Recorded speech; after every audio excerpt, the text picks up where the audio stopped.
दोस्तों, क्या आप जानते हैं कि कोई एटम कितना छोटा हो सकता है? अगर आप एक चीनी के दाने को 1 करोड़ बार तोड़ सकते हैं तो कॉन्ग्रेचुलेशंस, आपने उसे उसके एटम तक तोड़ दिया है। अब आप क्या ये गैस भी कर सकते हैं कि जो एटम का न्यूक्लियस होता है, नाभिक होता है, वो कितना छोटा होता होगा?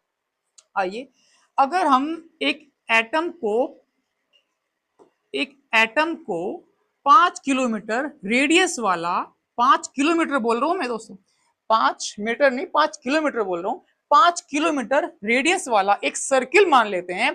तो उस 5 किलोमीटर रेडियस के सर्किल के बीचों बीच रखी हुई एक क्रिकेट बॉल के जितना किसी एटम का न्यूक्लियस होता है।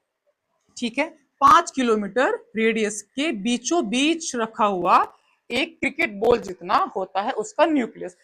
बाकी जो एटम का हिस्सा होता है सारा का सारा, लगभग लगभग 99.99% वो खाली होता है। ठीक है, 99.99% जो एटम होता है वो खाली होता है। और न्यूक्लियस में होता क्या है? प्रोटॉन और न्यूट्रॉन, यानी कि प्रोटॉन और न्यूट्रॉन का टोटल वेट ही उस पूरे एटम का वेट होता है। प्रोटॉन और न्यूट्रॉन का टोटल वेट ही उस एटम का टोटल वेट होता है। अब आप बोलेंगे कि इसमें इलेक्ट्रॉन भी तो होते हैं, बिल्कुल होते हैं, लेकिन एक प्रोटॉन का वेट लगभग लगभग 1800 इलेक्ट्रॉन के वेट के बराबर होता है। इसलिए इलेक्ट्रॉन का जो वेट है वो लगभग लगभग हम नेग्लिजिबल मानते हैं। ठीक है, तो इतना छोटा होता है दोस्तों किसी एटम का न्यूक्लियस, नाभिक। क्या आपको ये बात पता थी?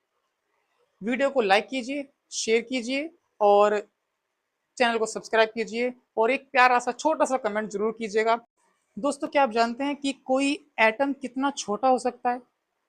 अगर आप एक चीनी के दाने को 1 करोड़ बार तोड़ सकते हैं तो कॉन्ग्रेचुलेशंस, आपने उसे उसके एटम तक तोड़ दिया है।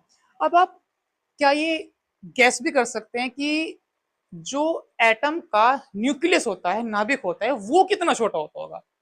आइए, अगर हम एक एटम को एक एटम को 5 किलोमीटर रेडियस वाला, 5 किलोमीटर बोल रहा हूं मैं दोस्तों, 5 मीटर नहीं, 5 किलोमीटर बोल रहा हूं, 5 किलोमीटर रेडियस वाला एक सर्किल मान लेते हैं। तो उस 5 किलोमीटर रेडियस के सर्किल के बीचों बीच रखी हुई एक क्रिकेट बॉल के जितना किसी एटम का न्यूक्लियस होता है।